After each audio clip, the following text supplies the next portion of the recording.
Canola یا رایا جو ہے اس کی کاشت ہو رہی ہے۔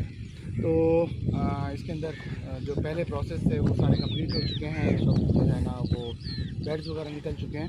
تو اس وقت جو حالات نظر آ رہے ہیں پاکستان کے اوور آل کراپس کی جو کنڈیشن نظر آ رہی ہے، تو اس وقت جو ہے نا گندم متوقع یہی ہے کہ گندم جو ہے نا خدا نخواستہ بہت زیادہ متاثر ہوگی۔ اس کی وجہ یہ ہے کہ جیسا کہ فلڈ جو ہے وہ پورے پنجاب کے تقریباً کوئی 35 سے 36 اضلاع کو متاثر کر چکا ہے۔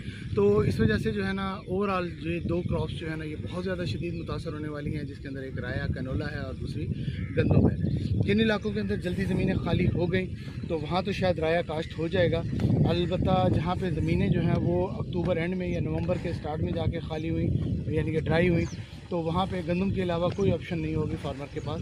اور گندم کی بھی جو اس وقت اوور آل پوزیشن ہے وہ یہ ہے کہ فارمر جو ہے وہ برے طریقے سے متاثر ہو چکا ہے بہت زیادہ، یہاں تک کہ اس کے پاس اپنا سیڈ بھی موجود نہیں ہے۔ تو اگر گورنمنٹ نے سپورٹ نہ کی تو بہت زیادہ پرابلمز ہو سکتی ہیں۔